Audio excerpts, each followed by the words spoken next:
Sadakta mtazamaji, karibu tena na shukran kwa kuendelea kusalia nami ukiwa unajumuika nami sasa katika sehemu ya mazungumzo, ambapo awali nilikuwa nimekuahidi kwamba tutakuwa tunaangazia sheria ama mswada wa sheria wa watu walio na ulemavu ambao umefanywa rasmi kuwa sheria wiki jana siku ya Alhamisi tarehe 8 mwezi Mei baada ya kutiwa sahihi rasmi na Rais William Ruto. Tutakuwa tunaangazia yanayojumuisha sheria hiyo na baadhi ya masuala ambayo tunatarajia yabadilishe kabisa mazingira ambayo ya kila siku tunayoishi, hususan katika kuwajumuisha watu wenye ulemavu na masuala yanayozunguka mada hiyo. Nitakuwa pia naangazia kila siku ya Alhamisi ya tatu ama juma la tatu na siku ya Alhamisi ya kila mwezi Mei, kunakuwa na siku ambayo hamasa inatolewa kuhusiana na uwezo wa kufikia elimu ya kidijitali na vile vile miundo ya kidijitali ambayo kwa lugha ya Kimombo wameita Global Accessibility Awareness Day,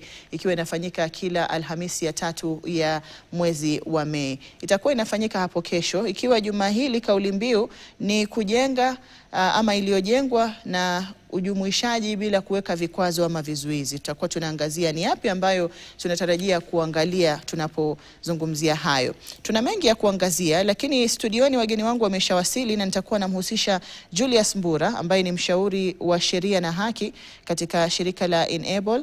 Karibu sana Julius. Asante sana. Naam, na pia nitakuwa namshirikisha Frederick Ouko ambaye ni mkurugenzi mkuu wa shirika la Riziki Source. Karibu sana Frederick. Asante sana Dee. Naam, tukiangazia kwanza siku ambayo itakuwa inaadhimishwa kesho, siku ambayo inaadhimishwa kila mwezi Mei, kila Alhamisi ya tatu ya mwezi huo. Tunapoangazia masuala ya kidijitali, tunasema tunapiga hatua na mambo mengi yanabadilika katika ulimwengu kwenda kidijitali. Haya tumeyajumuisha vipi katika masuala ya ujumuishi kwa watu wenye ulemavu? Tukiangazia vifaa vya masomo, tukiangazia mazingira ya kufanyia kazi, tukiangazia huduma ambazo wanapata kutoka kwa afisi za serikali, ikiwemo pia haki ya kidemokrasia ya upigaji kura ambayo taifa la Kenya limeiweka kidijitali kwa kiwango kimoja au kingine, lakini bado haijafikia vile viwango ambavyo vinahitajika kujumuisha watu wenye ulemavu, hususan labda wenye ulemavu wa kuona. Julius, unazungumziaje hatua ambazo tumepiga na bado yale ambayo yamesalia kujalizwa katika hatua hizo? Asante sana Hadia. Naweza sema mahali tupo sahi hatuko mbaya vile, lakini bado hatujafikia mahali tunafaa kuwa, kwa sababu ukiangalia kama elimu kuanzia sahi tuna CBC ambayo ni CBE, nimesikia imebadilishwa. Na sasa ukiangalia sana inaangazia digitali, kwa sababu the education system is shifting into digital. Na ukiangalia hata enzi za kale, wakati nilikuwa shule, tulikuwa tunategemea braille sana kusoma, kupitia hata examinations. Na sasa hii ni changamoto kubwa sana, kwa sababu kama mtoto hajaonyeshwa njia za kutumia digitali, kwanza ukiwa hauoni, kuna screen readers zenye tunatumia kwenye mashini, na kama haujafunzwa kutumia basi unaachwa nyuma. As Enable tumehakikisha kwamba we are in schools for the blind. Tunafunza watoto kuanzia chini, grade za chini, waweze kukua wakijua kwamba wanaweza tumia kompyuta kama anyone else. Na braille over the years imekuwa expensive sana kwa sababu ya maintenance na pia the materials that are required. So tunajaribu kucomplement ile braille yenye tumekuwa tukitumia for the longest time. Nasema saa hii ukiangalia pia sekta mingi, kuanzia na even health going all the way hadi voting, zimegeuzwa sasa, zimekuwa digitali. Nikiangalia tukichaguana the last elections, mimi nilienda na mtu ananisomea na namwambia nataka kuchagua huyu. So why can't we make it in such a way that nikipiga kura niko na privacy yangu bado, kwa sababu watu wengi hawana ile msimamo kwamba mtu mwenye anaenda kupigia kura ukimwambia vote hivi, yeye mwenyewe anaweza alter na anaweza eka tiki mahali penye yeye mwenyewe anataka. Kwa hivyo unaona kuna infringement ya privacy. Ukiangalia hata kihaki hatupati haki inayofaa. na pia ukiangalia mahali tunaelekea sahii, everything is going digital, even health. Kwa hivyo how have we made the environment inclusive in such a way that kama mtu hasikii na ameenda hospitali anashughulikiwa, kama mtu haoni na ameenda hospitali anashughulikiwa, kama ni kuangalia say this test that we normally do, unapatanga madaktari wanakuambia mimi siwezi kuangalia, lazima ukuje na mtu, and you don't have anyone at that particular time. So naweza sema tuangalie digitali kwa pande zote, ndio isikue we are including persons with disabilities in one thing while excluding them kwa zingine. Na asante Fredrick, tukizungumzia ujumuishaji hususan masala ya kidijitali ambayo tunatilia mkazo ujumuishaji na masala kama hayo, yapi ambayo unahisi yamepiga hatua katika masala ya ujumuishaji na masala ya dijitali, na yapi ambayo bado tuna kibarua kigumu? Naona kwa wingi tumepiga hatua kwa kuwa na ule uhamasisho kwamba tunajua inatakana iwe ifanywe hivi. Lakini la msingi ni kwamba kuna msongo mkubwa ambao bado inatakana tusafiri ndivyo tuweze kuhakikisha hiyo right ya kwamba kila mtu anaweza access hiyo information kwa wakati unaofaa na kwa bei ambayo anaiweza kuikimu mwenyewe, kwa sababu mitambo yote ya dijitali bado pia ni ya gharama ya juu. Na unajua watu wenye ulemavu kwenye hii nchi wengi wao wanaishi mashinani na mbali kutoka na miji mikuu. Kwa hivyo mara nyingi huwa hawapati hizi huduma na hawawezi, kwa mfano tuseme elimu mpya ambayo imekuja, watoto siku hizi wanataka kusoma kwenye platform ambazo wenyewe wanaweza fanya homework yao kwenye nyumba, wakirudi wazazi wanawasaidia kufanya katika likizo. Ni vipi yule mtoto ambaye hana hivyo vifaa na ni mlemavu na ako kwenye mashinani ama mashambani, mara nyingi tunasema hivyo, atakuwaje kwamba hiyo elimu ataipata kwa usawa na ule ambaye anaishi kwenye miji mkuu? Haitawezekana. Kwa hivyo kuna uzingatifu fulani ambao inatakana tuangalie kama nchi, tuone ni nani ambaye anaweza afford na ni nani ambaye hawezi, na ni vipi tunaweza msaidia ili kwamba hakosi kupata manufaa ya hii mitambo ya dijitali, na kwamba ana uwezo wa kuenda pamoja na watoto wengine na watu wengine kwenye nchi, ili kwamba si kwamba anaachwa nyuma. Tumejaribu pia kufanya awareness around inclusivity. Kwa mfano sijui kwa Kiswahili, website za serikali kwa mfano, kuna zingine ambazo mtu mwenye ulemavu, mtu ambaye haoni kwa mfano, hawezi hata ku-access service. Na kwa saizi tunasema kwamba ukitaka kulipa malipo yote ya serikali unaenda e-Citizen.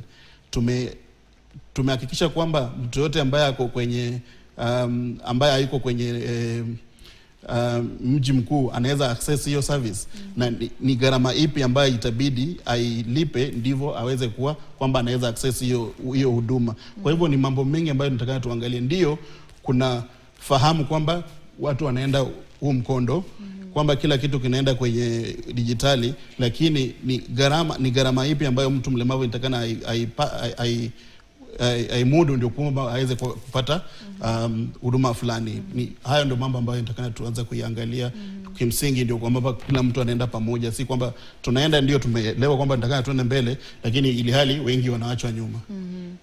Na Julius, kuna ujumuishaji katika masala ya kuhakikisha tunasonga pamoja kwenye ngazi za kidijitali na kuweza kujumuisha kila mmoja, isiwe kwamba kama alivyotaja Fredrick, e-Citizen labda kwa mfano yeye anaweza kutumia, wewe hauwezi kutumia, na kuna malipo ambayo yanakumudu kwenda kufanya tu kwenye mtandao ule ama kwenye tovuti ile. Masala ya ujumuishaji katika kuhakikisha sehemu zote hizi zinaangaziwa na safari hii inakuwa ina ujumuishaji, unahisi uko kiwango gani? Nahisi tumeanza kuembrace but hatujafika mahali tunafaa kuwa tumefika, kwa sababu yes, we have very beautiful laws zenye zinatu mandate tufanye 1+2 ndio tukue tunajumuisha kila mtu. Lakini ukipata kwa ground tunasema mambo ni tofauti, kwa sababu unapata kama saa hii naweza sema as an adult venye niko sijaweza kufanya returns za ushuru by myself. So that's one essential right that I should have. Kwa sababu kila mwezi ni lazima nitegemee mtu mwingine, na sometimes wapata wameshikana ama kuna mashughuli zake, kwa hivyo hata prioritize masuala yako. Kwa hivyo wewe unajipata fall back on your taxes returns, na siwe kutaka, kwa sababu the accessibility of the platforms, it's not achievable to the levels of mimi kuwa independent. Naweza ingia pale nikafanya ABCD na pia naweza access information without having kusumbua mtu mwingine ama kutegemea mtu aniambie ameona nini ama ni nini inafaa kufanyika. Yeah. Maoni yako ni yapi, Frederick, kuhusiana na swala la kujumuishwa katika, kama alivyosema Julius, tumetunga sheria na Kenya haina upungufu wa sheria, lakini labda utekelezaji na kuhakikisha kwamba kila mtu moja kwa moja anaulizwa hata maoni yake, kipi ambacho kingekufaa wewe katika kujumuisha masuala kadha wa kadha kwenye huduma kadha wa kadha za serikali, ili kuhakikisha kuna ule usawa katika ngazi za kitaifa na pia tunapoangalia masuala ya kidijitali. Yeah, mara nyingi tunazitengeza sheria ndio, lakini hatuulizi wale ambao hizi sheria zinawalenga kipi unachokitaka na ni njia ipi ambayo tunaweza kusaidia iwe ni mwafaka kwamba wewe unaweza itumia hiki kifaa ama kwa njia ambayo inakunufaisha na pamoja na kama wale wengine. Kwa mfano tuseme ikiwa kwamba unataka watu wenye ulemavu wajihusishe kwenye tuseme kufanya jambo fulani, ni msingi tu kwamba walete pamoja, waulize ni vipi hii sheria tukiitunga itakuwa ni vipi inaweza wasaidia na nini outcome yake nitakana iwe nini. Maana watakuwa kwamba ni wao wenyewe wana ule ugumu wa kitu fulani, kwa hivyo watakueleza si kwamba uende tu ukafanya kitu ukasema tumeshawahusisha watu wenye ulemavu kwa hivyo sisi tuko sawa, tunahudumia mambo yao kwa sawa sawa. Njia nyingine ni kwamba baada ya muda fulani, unajua pia kama jamii huwa tunasonga mbele. Kuna vitu ambavyo tunapata vitu vingine kama kwenye dijitali, kunakuwa ni kwamba kama ilikuwa software fulani zinakuwa improved, pia sisi lazima kuwa tunasonga mbele hivyo. Kwa hivyo tunauliza watu, hii platform inafanya uzuri kweli? Kama ni tuseme mabenki, ni vipi mtu asiyeona anaweza enda pale kwenye tuseme ATM na akatoa pesa zake bila mtu yote kuona, kwamba kujua ama kusikia sauti kwamba anatoa pesa zake na pin number yake ikawa kwamba inasemekana pale mtu akaja akaiba pesa zake. Same na hizi bank ambazo ziko na banking online. Ni vipi tuna interact na person with disability ambao ni client wetu, kuonesha kwamba hii huduma tumeiweka hapa, lakini inawakimu haki zenu kweli? Mnaweza interact na hii mitambo ambayo ndio muweze kutoa pesa yenu bila kufeel kwamba mtu anaweza haka kama mtu anaweza iba pesa zenu. Kwa hivyo ni ile tu kuwa kwenye maongelezi na watu ambao tunawatengezea vitu ili wawe kwamba wana mawaidha, wanatoa nini yao opinions, ndio ili tuweze kuimprove hizo services. Bila shaka. Na tukizungumzia hayo, bado najua kesho itakuwa inaadhimishwa siku hiyo ya kuwekelea zaidi msisitizo katika masuala ya ujumuishaji na masuala ya elimu ya kidijitali, lakini tukirejea kuangalia sheria ambayo tumeiona ikiwa imekuja kuwa sasa sheria, mswada ambao umekuwa sheria wiki jana na tunatarajia utakuwa unaleta mabadiliko makuu. Kuna baadhi ya vipengee vikuu ambavyo tumeviona katika sheria hiyo, na miongoni mwao ni vile vile kuondoa ushuru kwa zile nyenzo ambazo zinawasaidia watu wenye ulemavu. Tukiangazia vifaa vya kutumia kuwasaidia kufika sehemu moja hadi nyingine, na vifaa vya masomo na vifaa vingine kama hivyo. Na pia vile vile kuangalia kupunguza ushuru kwa wale wanaowasaidia wenye ulemavu. Tutakuwa tunapata ufafanuzi zaidi kutoka kwenu, hususan Julius ambaye ni mwanasheria. Tunazungumzia wanaotoa huduma kina nani, hususan iwe ni familia ama ni kina nani kwa jumla. Pia tunaangalia umri wa kustaafu umeongezwa kutoka miaka 60 hadi miaka 65. Matumizi ya lugha yenye hadhi, pia mtakuwa mnatufahamisha zaidi lugha yenye hadhi ni gani na ipi ambayo inakubalika, tukiwa tunaangazia masuala ya watu wenye ulemavu. Na pia hospitali za kitaifa na zile za rufaa kuhitaji kuajiri angalau watafsiri wa lugha ya ishara wawili wakizingatia jinsia. Ni baadhi ya masuala ambayo huenda yakaleta mabadiliko makubwa sana katika taasisi za kutoa huduma za umma, hususan katika taifa la Kenya, tukiwa tumeona kwamba kuna mambo mengi ambayo yamekuwa bado yamesalia nyuma, tukiangazia pia uwepo tu wa majumba ambayo yanafikika tu na watu wenye mahitaji maalum. Naam, tukiangazia hayo masuala ya elimu, tunajua kwamba kuna zile nyenzo ambazo zinatumika katika masuala ya elimu, vifaa iwe ni kwa watu wasioona, labda braille machines na vifaa vingine vya kidijitali ambavyo sasa tunaviona vikija kama zile Orbit Reader na vifaa vingine kama hivyo. Ni mwanzo labda kwa kutupatia tu wewe binafsi Julius, safari yako ilikuwaje katika masuala ya masomo, ukiangazia upatikanaji wa nyenzo hizo ama vifaa hivyo na urahisi wake katika kufanya wewe uwe na katika nafasi sawa na wale wanafunzi wengine ambao hawana mahitaji maalum? Asante sana.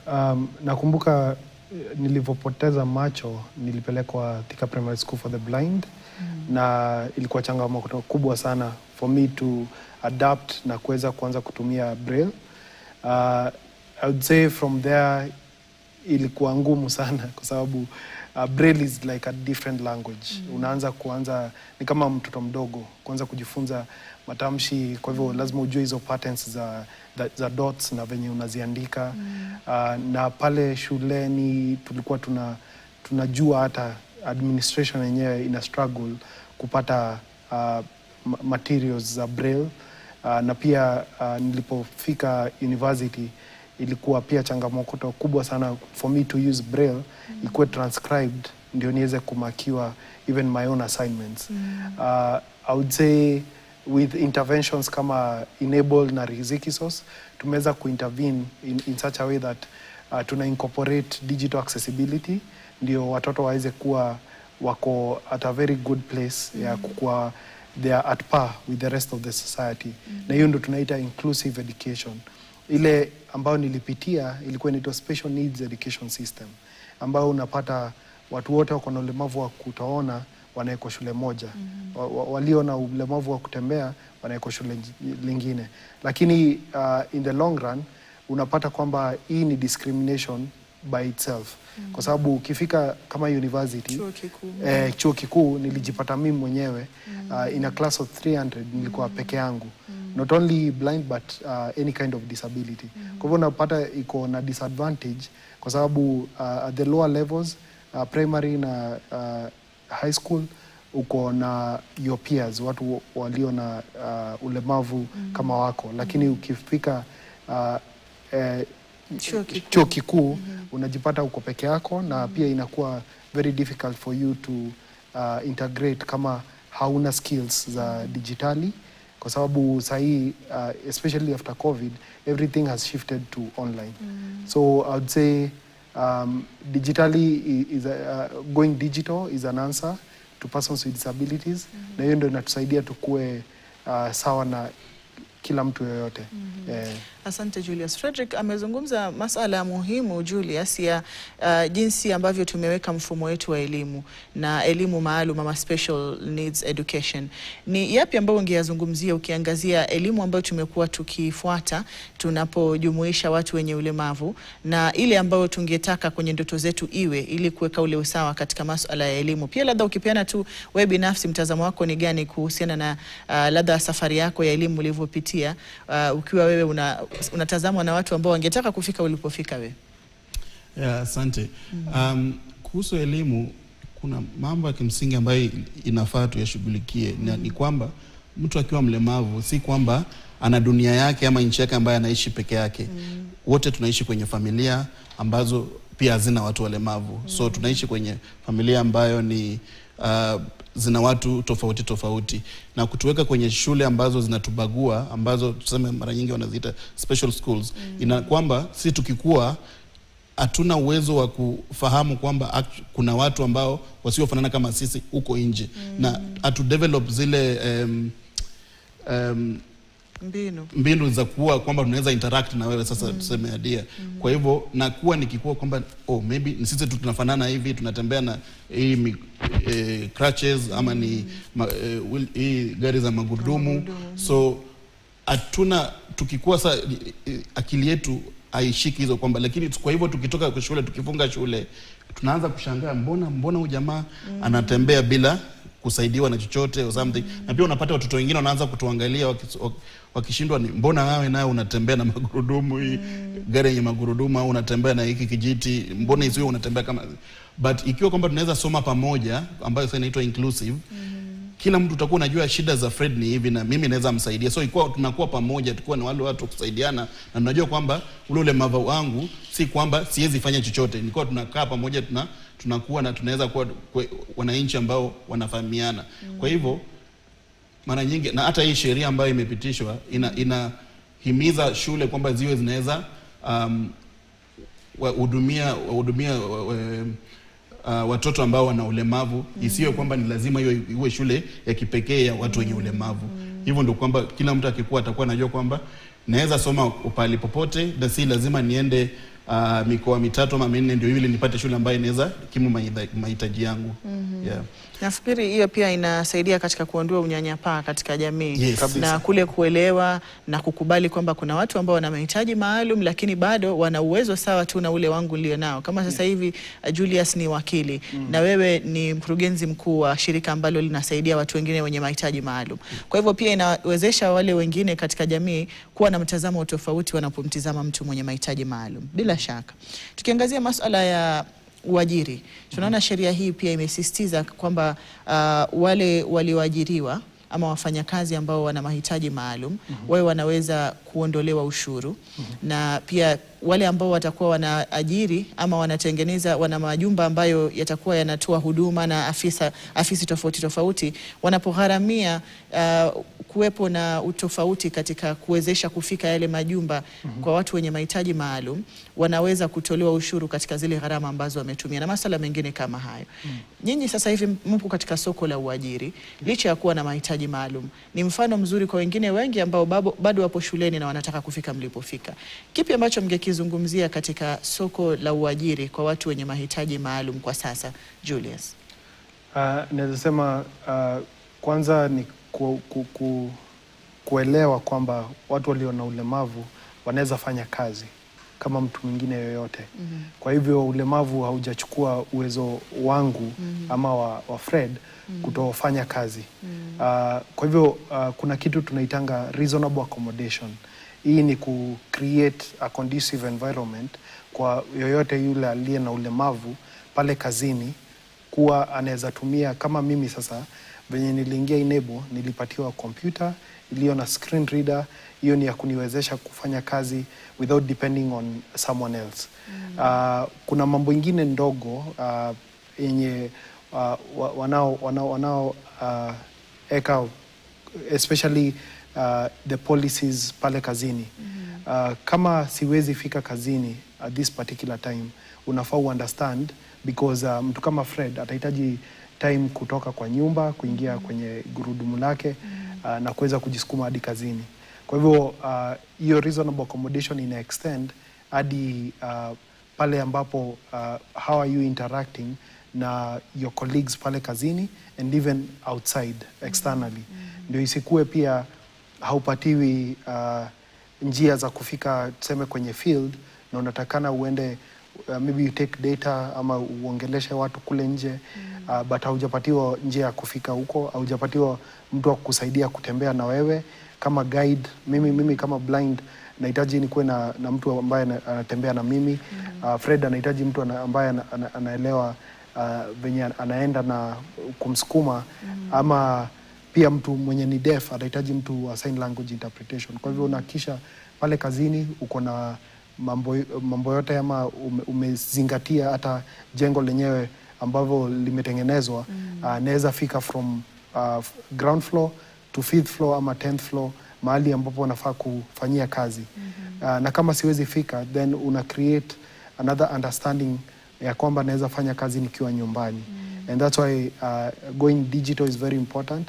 Unahakisha assets zote za kampuni ziko accessible, ndio hata nikilogin nikiwa nyumbani sina tashwishi kwamba nitashirikiana na wale walio kazini. So naweza sema in all the policies, hata insurance unafaa uangalie ni mahitaji gani nahitaji ya ki health, kwenda kama nahitaji check-up ama maintenance, maybe a wheelchair, other devices. Kama nimepoteza my white cane, then how do you get another one? Kunihakikisha kwamba I'm very independent and autonomous in my deliverables even as an employee. Na pia employers wenyewe wanafaa kuwa empowered in such a way that wana understand disability deeply, so that wao wenyewe pia wakuwe na ile empathy. What we don't want is sympathy. Hiyo hatupendi kabisa. Hatupendi huruma, tunapenda kwamba watu watuelewe vile tulivyo.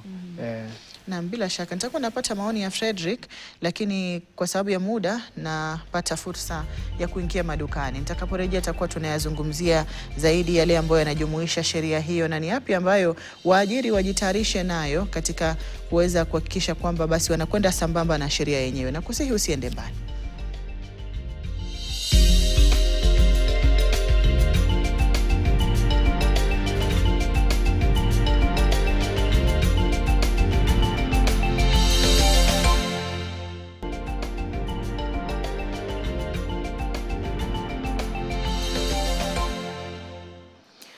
Na mtazamaji, karibu tena na shukrani kwa kuendelea kusalia nami, tukiendelea kuangazia mjadala kuhusiana na yale tunayoyatarajia kubadilika kutokana na sheria ya hivi punde ya watu wenye ulemavu ya mwaka 2025, ambayo mabadiliko kadhaa yanaleta utofauti katika jinsi mambo yanavyofaa kuwa katika maeneo tofauti, iwemo ya elimu, ya kazi na hata maeneo ya kupata huduma za umma na maeneo ya kupata huduma za afya. Studioni namjumuisha Julius Mbura ambaye ni mshauri wa sheria na haki katika shirika la Enable, shirika ambalo linajitolea kuwasaidia vijana walio na mahitaji maalum kuweza kupata elimu ya dijitali ambayo sasa ndio kesho tunayoiona katika maeneo mbalimbali na majukwaa mbalimbali katika maeneo ya masomo na maeneo mengineyo. Pia namhusisha Fredrick Kouko ambaye ni mkurugenzi mkuu wa shirika la Riziki Source ambalo pia linawasaidia watu wenye ulemavu na mahitaji maalum kuweza kupata ajira kulingana na elimu na vile vile ujuzi walio nao. Karibuni kwenye awamu ya pili. Nilikuwa nipate maoni ya Fredrick kuhusiana na mazingira ya kufanya kazi na baadhi ya masuala ambayo sheria hii imegusia. Tumeona kwamba serikali ya kitaifa na ya kaunti imejitolea kutoa 5% ya nafasi za ajira kwa watu wenye ulemavu. Lakini je, tumewawezesha watu wenye ulemavu kuchukua nafasi hizi ambazo tumewapatia wazi katika kuhakikisha kwamba wanapata elimu kama alivyotaja Julius awali katika njia ambayo ni ya rahisi, wanaweza kupata zile nyenzo za kuwawezesha kufikia vile viwango vya elimu ambavyo vinahitajika kuchukua nafasi hizi? Asante sana. Kipengele hiki cha 5% watu ulemavu kupata kazi si kipya. Kimekuweko hata kwenye sheria ambayo imekuwa imeondolewa na hii mpya ambayo imekuja. Kumekuwa na shida ambayo kwamba ni serikali haijafuatilia kwa makini ni vipi iko hicho kipengele kinakuwa implemented. Na kulikuwa na shida kwamba serikali za gatuzi zilikuwa zinasema kwamba mambo ya ulemavu haijapelekwa kwenye ugatuzi. Kwa hivyo ni mambo tu ya serikali kuu. Kwa hivyo kulikuwa na shida ambapo sasa hii sheria imesahihisha ikasema kwamba mambo ya ulemavu yatashughulikiwa pamoja na serikali zote, serikali kuu na serikali ya ugatuzi. Naam, kwa mambo ya elimu, of course mtu akitaka ndio ili upate kazi, upate ajira, lazima kwamba utakuwa kuna kiwango fulani cha elimu na inalingana ni kazi ipi ambayo unaitafuta. Tukiwa kama shirika letu Riziki Source limefanya kazi sana na waajiri humu nchini tukiwahamasisha na kuwapa uwezo wa kuelewa ni vipi, kwa mfano unaweza interview mtu mwenye ulemavu wa kuona ama ambaye itabidi ukuwe na interpreter ili umuongeleshe, ili kwamba wawe prepared, ndio mtu asiji kwamba anatafuta kazi na uwezi ongea na yeye kisha inakuwa kwamba yeye hawezi pata ile kazi kwa sababu tu kwamba huko unaweza ongea naye ili hali maybe amehitimu kuifanya ile kazi. Kwa hivyo kuna mambo mengi ambayo inatakana yashughulikiwe. Kwanza elimu, serikali lazima iwe ina uwezo wa kuhakikisha kwamba elimu ya watu wenye ulemavu inazingatiwa na wanapewa msaada ambao utawezesha kumaliza shule kutoka shule ya upili kwenda chuo na wale ambao wanafanya kama tuseme ni technical courses wanaweza kuwa pia, maana kazi ni tofauti vile tunavyoongea na waajiri. Kwa hivyo tunahitaji watu kwenye nyanja tofauti za hii economy. Kwa hivyo ilikuwa jambo la msingi kwamba serikali inafuatilia watoto wenye ulemavu wako wapi kwenye shuleni, na hizi shule zinawapa elimu ambayo inalingana na uwezo wao, ili kwamba wakitoka wanafaulu, si kwamba wameanguka kisha kwamba hawawezi kucompete kwenye same level na watu ambao wasio na ulemavu. Kwa maana hatutaki kazi tupewe kazi kwamba tumeenda kukaa pale tuanywa chai kwenye maafisi na hakuna chochote ambacho tunafanya kwenye hayo makampuni ambayo tumeenda kufanyia kazi. Inahitajika kwamba mtu akienda kufanya kazi anajihisi kwamba kuna kitu ambacho amechangia kwenye ile kazi, na ndio maana mtu mwajiri atafeel kwamba Fred ako hapa na anafanya kazi fulani na mimi nafurahia kwamba niko na Fred, atafeel kwamba anataka kuwaajiri watu wengi wenye ulemavu, kwa maana ameona nini unaleta kwenye ile afisi na ni vipi unasaidia kwenye ile kazi. Na ni masuala tu machache ambayo maybe waajiri watazingatia. Kwa mfano njia za kuajiri watu, ninawahusisha aje, ninapea kila mtu nafasi, ama nikisikia tu huyu mtu ana ulemavu nimemweka kando. Na hii sheria mpya ambayo imeletwa, jambo muhimu ambalo linasaidia ni kwamba ikiwa nitanyimwa kazi kwa msingi tu wa kuwa na ulemavu, then kuna mwafaka njia ambayo naweza enda kotini nikalishtaki lile shirika kwamba nimenyimwa kazi kwa msingi wa ulemavu peke yake. Sheria iliyopita ilikuwa ni ngumu sana ainisha kwamba nimenyimwa kazi kulingana na ulemavu, but kwa hii sheria wameeleza ni nini kinamaanisha kwamba wewe umenyimwa kazi kwa mnajili ya kwamba wewe una ulemavu. Kwa hivyo itakuwa ni muhimu waajiri wapate kujielimisha kulingana na hii sheria, ndio isiwe kwamba wakapatwa kwenye mkono mbaya wa sheria, ili wote tufanye kazi pamoja kuwezesha watu wenye ulemavu ingia kwenye haya mashirika kufanya kazi na kufeel kwamba wao pia ni Wakenya kama wale wengine. Bila shaka. Masuala mengine tuliyoona yakijumuishwa katika sheria na kutiliwa msisitizo ni kule kuongezwa kwa ule muda wa kustaafu kutoka miaka 60 hadi miaka 65, na pia kuondolewa kwa kule kuwa na kuhitajika kwenda kurejea kila wakati nafikiri kujiandikisha upya kwenye kile kitambulisho. Swala ambalo sijui mbona lilikuwa limewekwa awali, kwa sababu unakwenda kuangalia nini tena kila wakati baada ya miaka kadhaa uende useme bado nina ulemavu ule wa mwaka jana, nipeni tena kitambulisho. Unazungumziaje baadhi ya mabadiliko ambayo watu wengi wanaoishi na mahitaji maalum walikuwa wanahisi kwamba yanahitaji kuwa yametiliwa msisitizo hata kitambo, sio sasa? Julius. Nasema kama venye Fred amesema, vipengele hivi si vipya, especially kama hata kustaafu ilikuwepo, lakini hatukuwa tunazingatia. Ukiangalia hata the constitution imepatiana haki za walio na ulemavu na njia ambazo wanafaa waangaliwe kwa society yetu, wakuwe pamoja, wamejumuishwa.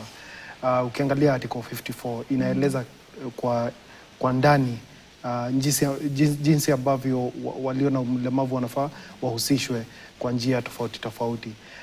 Ukiangalia kama kustaafu, the reason why imetolewa, na unajua mtu anaweza uliza mbona wanapatiwa miaka ingine 5, kwa sababu umepata kuna watu wanaleta debates ati hata sisi tunafaa tuongezwe, lakini ukiangalia walio na ulemavu, kama venye nilipoteza macho yangu, nilipelekwa shule for the blind, na kwa sababu unafaa ufunzwe njia za kutumia hizi braille, kama wewe ni deaf na umepotea masikio, unafaa uonyeshwe lugha ya ishara.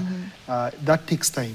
Kwa hivyo before uanze kurudia masomo ni lazima ufundishwe kwanza, so there is time lost.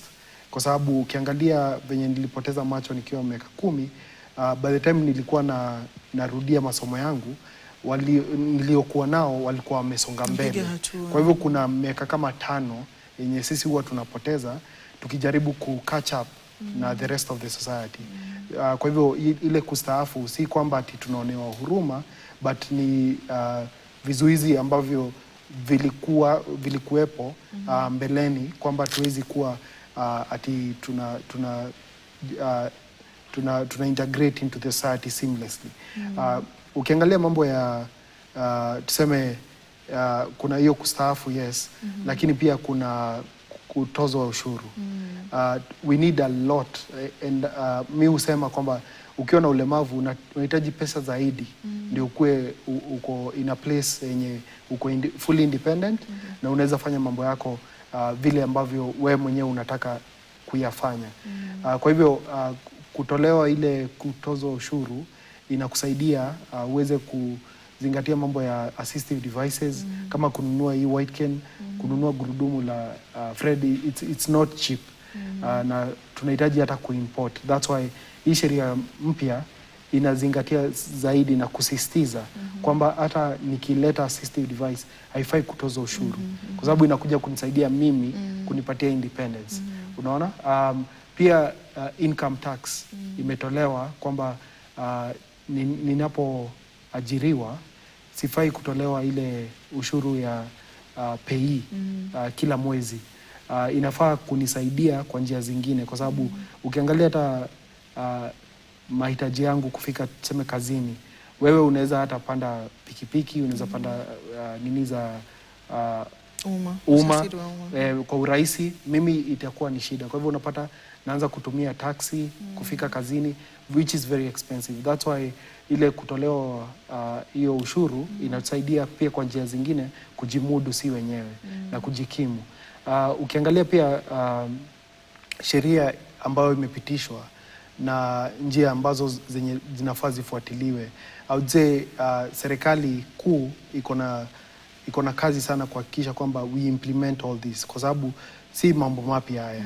Ni mambo yamekuwepo, lakini sasa tunaweka msisitizo zaidi kwamba hii inafaa ifanyike, hii inafaa izingatiwe, na pia kisheria now we have a place ambao tunaweza enda kotini na tuseme huyu amenidharau kwa njia hii na ile, huyu ameniweka kando na jumuisha wale wengine kwa sababu ya ulemavu wangu. So I'd say sahi tuko in a good place. Ile sheria tulikuwa nayo ya 2003, it's taken 22 years kuibadilisha, lakini sahi tunaweza sema Biblia yetu imewekwa sasa dhabiti kwamba tunaweza sema usipofanya hivi tunaweza fuata hii sheria na hivyo sasa ndio tunafaa tuanze kufuatilia sasa. Frederick, tunapoangazia masuala ya lugha, katika masuala ya kutumia lugha yenye hadhi inayokubalika, kumekuwa na mijadala mingi, fikiri pia kubadilika kwa lugha hizo kwenye miaka tunavyozidi kusonga. Yapi ambayo yanawezesha kuchaguliwa kwa lugha mwafaka? Lugha zenyewe zinazokubalika ni zipi, na ni wakati gani ambapo kunakuwa na hitaji la kubadilisha lugha zile? Yapi ambayo yanazingatiwa pia katika safari yenyewe ya kusema sasa hivi tulikuwa tunatumia lugha hii lakini tunaona bado inaleta ladha ubaguzi kwa kiwango fulani, sasa tutumie hii? Mara nyingi lugha huwa inalingana na ni nani unayeongea naye, maybe nchi waliko watu wenye ulemavu na jinsi wenyewe wameamua kisheria. Kwa mfano ni matusi Kenya kuita mtu tuseme kiwete. Watu wamezoea sana, utasikia. Maana mimi watu wanajua kwamba ukiangalia dhana ya ngeli, chochote kinachoanza na ki ni kitu ambacho hakina uhai. Na pia kimedunishwa. Kwa hivyo ni lugha yote ambayo inadunisha mtu ambaye aliye na uhai sio tunayohitaji. So kwa msingi watu wanaangalia ni vipi unaangalia mtu kama mtu aliye na uhai kwanza, ama unaangalia ulemavu wake. Kwa hivyo lugha ni ile ambayo inazingatia mtu kwanza kisha ulemavu. So mtu mwenye ulemavu ama watu wenye ulemavu. Kulikuwa na huu mjadala ambao watu walikuwa wanasema mtu anayeishi na ulemavu. So ukifafanua ni kwamba mimi niko hapa na ulemavu uko hapa, tunakaa nyumba moja. Kuna wakati ambao naweza ambia ulemavu utoke kwenye nyumba yangu maana haujalipa kodi. So ikawa ni kwamba watu wanasema ni vipi mimi naishi na ulemavu? Mimi ni mlemavu, hakuna siku ambayo ulemavu utaamua kwamba utoke ndani yangu uende kwingine. kwamba nimechoka na maana ulemavu haulipi kodi, so sitaki kuishi na ulemavu. So ni ukiangalia utajua wenyewe ni mtu mwenyewe kwanza unanijua jina, kisha mimi niko na ulemavu. Na mara nyingi ni tuseme tu kwa ofisi moja. Ni vipi utaanza kuniita kulingana na ulemavu wangu yetu unanijua jina langu. So uniite tu Frederick. Mbona lazima usisitize ulemavu? Na ili hali mimi ni binadamu kama tu wewe. Maana hatusemi Hadia yule mrefu. Mbona huwa hatusemi hivyo? Mbona ikifika ni kwetu watu wenye ulemavu tunaanza kusema yule mtu ambaye anatembea na magurudumu ya ili hali unajua ni Frederick huko. Kwa hivyo ni kuzingatia tu hayo, akisha ni tena unaweza muuliza Julius, ungefanya kuita aje kama ikiwa kuna hii context, naweza kukuita kivipi ili usisikie vibaya. Mara nyingi ni huwa kuuliza tu, usiogope kuuliza mtu mwenye ulemavu ni vipi unataka ni kuita. Nilikuwa nataka nirekebishe kitu kimoja kuhusu kodi hii ya income tax. Sheria inatupa ndio kwamba tusilipe, lakini ni kwa kiwango fulani hadi kiwango fulani. Kwa hivyo kwa mwezi kwa sasa sheria iliyopo ambayo hii act inapeana hiyo principal law ni kwamba up to shilingi 1,150 150 ya kwa mwezi, kila mwezi. Kwa hivyo ikiwa unapata mshahara ambao unaliko hiyo pesa ama chini ya hiyo pesa au utakata ushuru wote. Lakini kama unapata kuliko hiyo pesa zaidi ya 150,000 then utakata ushuru kwa hiyo pesa ambayo inakuja juu. Na ni kutumia kwa yale matumizi ambayo Julius amesema. Kwa mfano mimi natumia gari kila siku. Kuna wakati unajua mwezi kienda kona mtu ambaye anaweza kutumia gari ya umma, wewe utaingia kwenye gari ya umma. Mimi siwezi ingia gari ya umma na hii wheelchair, maana wanataka kunilipisha wheelchair, sina pale pa kukaa, hakuna ramp ya kuingia kwenye gari. Kwa hivyo mimi mwezi yeze niendea kona hata nifanye aje. Kwa hivyo lazima ni ensure kwamba niko na zile hela za kununua mafuta ya kuweka kwenye gari ili niende kazini. So hiyo ndio nilikuwa nataka tukurekebisha kidogo. Julius, kwa upande wako masuala ya lugha yenye hadhi, naona lugha ya Kimombo kidogo inaweka tofauti na Kiswahili. Kama alivyotaja Frederick, ukitumia ki katika lugha ya Kiswahili inaonyesha kudunisha na ngeli ambayo sio ya vitu vyenye uhai ambayo tunajua ni awa. Lakini katika lugha ya Kimombo tunaona baadhi ya watu wenye ulemavu wa kutoona kwa mfano wakikubali kuitwa blind, ambao ukitafsiri kwa lugha ya Kiswahili tunaenda tena kwenye ki. Lakini tena visually impaired tena ndio ambayo tulikuwa tumeambiwa inafaa kutumika. Wewe maoni yako ni yapi na kipi ambacho wewe binafsi labda unakikubali na unahisi ni sawa kutumia kwa mtu mwenye ulemavu wa kutoona? Kuna context tofauti kama venye Fred amesema. Na pia unajua lugha ya Kimombo ilikuja na wenyewe. Kwa hivyo we have different context. Ukipata kama US, when it comes to blind, wana prefer blind. But when it comes to Kenya and the African countries, tuna prefer visually impaired, which is an umbrella of blind and low vision. Unaona? So ukianza ku break down inakuwa iko na tofauti. Lakini visually impaired is very correct. Ukienda mahali kama US, kwa walio na shida ya kusikia, wana prefer hearing impaired. But ukirudi Kenya wana prefer deaf. Which is deaf sasa ukipeleka pande ile nyingine inakuwa kiziwi. Lakini sasa kulingana na naweza sema inaenda na context, kwa sababu pia ukienda pande ya Europe wanatumia disabled persons. Lakini tukirudi kama Kenya persons with disabilities. Kwa hivyo tunaweka the person first. Kwa hivyo tukiangazia kwa usahihi wa lugha, naweza sema kwanza just know the person first. Individualism, kwa sababu mimi mwenyewe nakubali watu waniite blind. Kuna mtu mwingine ambaye akona ulemavu wa kutoona, hataki kuitwa blind. Yeye anataka visually impaired.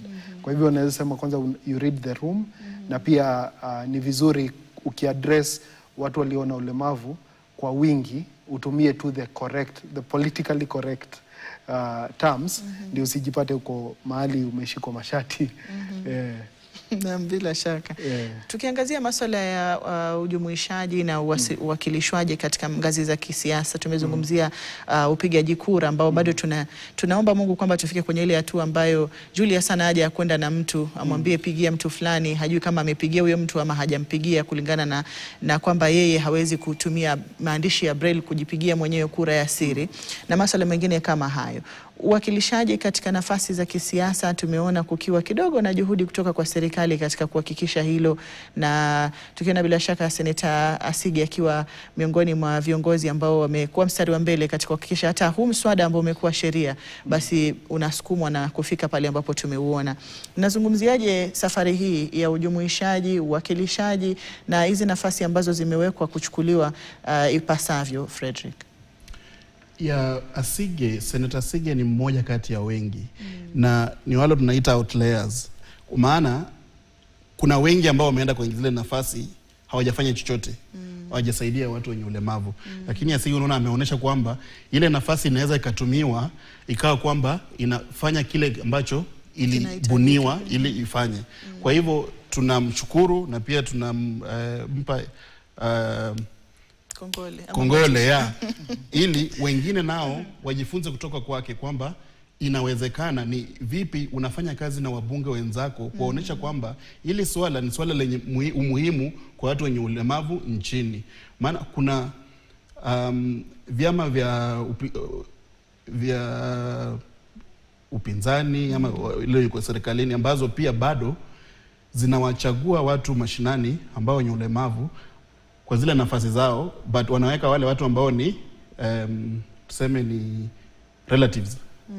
Mtu ambaye aelewi ni nini kinahitajika ili niwasaidie, nitumie hii position kuwasaidia watu wenye ulemavu nchini. Kwa hivyo unapata kwamba kwingine watu wanasikia tu kuna mtu fulani anaturepresent tuseme kwa county assembly kwenye hii serikali ya ugatuzi. Na serikali zingine za ugatuzi hazina watu ambao wanarepresent person with disability. Maana watu wameweka maybe rafiki zao kwa zile nafasi za watu wenye ulemavu. Kwa hivyo ni jambo muhimu kwamba tuiangalie tena tuone umuhimu, kwa maana Senator Asige ametuonesha kwamba ikiwa tuna watu wengi ambao wenye ulemavu kwenye hizi nafasi, kuna mambo ambayo yanaweza enda kwa kasi kuliko vile limeenda hapo nyuma. Na watu wakijitolea kwamba ujue mimi nimechaguliwa ili niwasaidie watu wenzangu, hata kama ni kwenye serikali za ugatuzi, pia pale kuna miswada ambayo inahitajika kwa hii sheria kuifanya ili ifanye kazi kwenye counties. Lazima hao pia watie nanga kule kwenye county, waseme masuala yapi ambayo tunahitaji kwa haraka kwenye county A na county B, vile vilivyofanya kwenye at a national level. Kwa hivyo wote na pia watu wenye ulemavu nitakana wajitokeze waseme ni nani mwakilishi wetu na nini anachofanya, ili isikuwe kwamba tunawalipa watu, maana wao pia wanalipwa kama watu wenye ulemavu na kama MPs ama MCAs. Lazima watuoneshe ni kazi gani ambao wanafanya watu wenye ulemavu. Isiwe kwamba tunawaacha kwamba wao wana ulemavu kwa hivyo hatuwezi wauliza maswali. Hapana, lazima tuwaulize ni nini mmechangia kwenye shughuli ambazo zinatakana ziwasaidie watu wenye ulemavu. Hivi mnawakilisha. Bila shaka. Kuna baadhi ya swala ambalo pia limetiliwa msisitizo katika mabadiliko haya, na ni kule kukarabati baraza la watu wenye ulemavu, yani National Council for Persons with Disabilities. Yapi ambayo tunatarajia yawe yatakuwa tofauti kulingana na sheria hii katika masuala ya usimamizi, masuala ya majukumu na pia labda ule uwezo wa kuchukua hatua kwa baraza lenyewe? Tukianza na Julius, alafu tutapata kauli ya Frederick. Naweza sema baraza la watu walio na ulemavu limekuwepo kutoka sheria iliyo yenye imebadilishwa na hii. Na saa hii tunaona kwamba wamepewa jukumu kubwa sana kuhakikisha kwamba sheria imepitishwa, na pia wameweka njia za kuhakikisha kwamba sheria inafuatwa. Na mabadiliko yenye tutaona sasa ni kwamba they'll bring experts kama wa ku-audit kwamba majengo yametengenezwa kwa njia inayofaa, barabara za umma zimetengenezwa kwa njia inayofaa, kwamba mimi mwenyewe naweza tembelea pale, Frederick anaweza tembelea pale na gurudumu lake na asigongwe na watu wengine, kwamba digitali kwa the services na products ambazo public and private sector wanapatiana zimefuatilia what we call standards. Kuna standards ambazo zimepitishwa na zilipitishwa kwenye kongamano la Inclusive Africa Conference 2022 na tulihakikisha kwamba sheria ama standards zenyewe tuna KEBS zenyewe na ndio inaangalia standards ambazo products services zinafaa zifuate. Na sasa kwa baraza la walio na ulemavu sasa limepatiwa even the standard kuhakikisha kwamba the government hata wakileta products kama wanaleta mashini wanahakikisha kwamba from the get go hizi mashini ziko na accessibility features. Kama wana deploy a platform that will be used by Kenyans, inafaa iko na accessibility before ianze kutumika. Kwa hivyo tusifike mahali tuanze kusema na kumbe tungeongeza accessibility hapa na pale. Inafaa iwekwe kwa development, ndio maana sisi tukianza kutumia isikuwe iko na vizuizi ambavyo lazima sasa tuanze kutegemea watu wengine ama tuanze kulipa experts. Kwa hivyo naweza sema kwa ile sheria ambayo imepitishwa sasa, baraza limepatiwa powers kuhakikisha kwamba even kama watu wanavunja sheria wanaweza peleka watu kotini ama wachukulie hatua kwa kuwalipisha fine. Frederick, ungeongezea yapi ambayo tunatarajia sasa yatakuwa yanabadilika? Kwa sababu kama alivyotaja Julius, baraza si jipya, lakini kuna baadhi ya majukumu na uwezo tofauti ambao tunautarajia sasa tuuone kutokana na sheria hii mpya. Inaamini kwamba kwenye hii sheria mpya tutaweza kuwa na directorate tuseme ya kufuatilia mambo ya sheria ambayo ni nani anavunja sheria ama nani anafanya sheria vizuri kusaidia watu wenye ulemavu nchini. Na kwa muda mrefu sana ili baraza limekuwa na wafanyikazi wachache mno ambao kwamba hawawezi kumudu ile idadi ya watu wenye ulemavu ambao vile wanaweza taka kuwasaidia. Kwa hivyo tunafikiria kwamba pia serikali itafuata, si kupitisha tu sheria, itapitisha pia bajeti ambayo itaisaidia, maana kwa muda mwingi sana ili baraza lijakuwa na pesa za kuzitosha kuweza even kukimu mahitaji yao ya kindani kama baraza lenyewe. Kwa hivyo nafikiria kwamba wataongezwa pesa na wao kwamba wana watu wenye wanafanya kazi kufuatilia hizi sheria. Kwa mfano kila shirika, kwa mfano hata shirika la habari kama hili linahitaji kuandika baada ya kila mwaka kusema ni watu wangapi maajiri ambao wana ulemavu. Ama ni kwa mfano wanahitaji mwe mnapeana kwa kila mwezi or something lisali moja kwa mambo ya ulemavu, kuongelea mambo ya ulemavu. Na inatakana mko mna report kwa council, kwa hili baraza. Kama alina watu ambao wakushughulika hizi ripoti, mkiripoti mara 2-3 na hamna mtu yote ambaye anawasaisisha anawaambia no hapa mjafanya vizuri, fanya hivi, mtakuwa na ile nini ya kuendelea kufanya kweli? Hamtakuwa na. Kwa hivyo wamepeana kazi nyingi kwenye ile baraza, lakini pia inatakana wailipe pesa ambayo itaajiri watu ambao watakuwa wanasaidiana ili wanaangalia ni nani ameharibu sheria, ni jengo lipi ambalo watu wenye ulemavu wamesema kwamba watu hawezi litumia sababu aliko accessible. Kwa mfano ni government institution gani ambayo watu hawezi access services because haina RAM ama kitu kama hicho, because ni jambo moja kutoa ripoti na nyingine kufuatilia. Kwa hivyo lazima watilie mkazo kwamba kuna hela za kusupport hizo function ambazo wamezipea kwenye kisheria. Bila shaka. Na kwa sababu ya muda tutakuwa tunakomea hapo, lakini kabla ya kutamatisha niwashukuru sana wageni wangu kwa kuja na kwa mchango wao mkubwa. Nimshukuru sana Julius Mbura ambaye yeye ni mshauri wa sheria na haki katika shirika la Enable, shirika ambalo linasaidia vijana wenye mahitaji maalum kuweza kujielimisha na kujifunza masuala ya kidijitali. Asante sana kwa kuja Julius na kwa kushiriki kwenye mazungumzo. Pia nimshukuru sana Frederick Ouko ambaye yeye ni mkurugenzi mkuu wa shirika la Riziki Source, shirika vile vile ambalo linawasaidia watu wenye mahitaji maalum ama wenye ulemavu kuweza kupata nafasi za ajira kulingana na ule ujuzi walionao, na vile vile pia kuwasaidia waajiri kuelewa ni yapi wanahitaji kuwa nayo ama kuendesha pia labda vile shughuli za mchakato wa kuajiri watu wenye mahitaji maalum. Asanteni sana kwa kuja na kwa muda wenu. Tutakuwa tunatafuta muda mwingine kuyazungumzia haya bila shaka, na labda ufuatiliaji wa ni yapi ambayo yameweza kutekelezwa kadri tunavyosonga kwenye siku za usoni.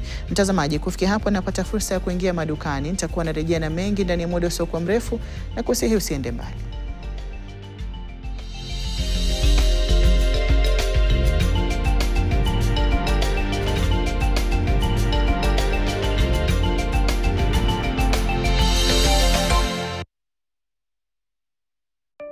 Dental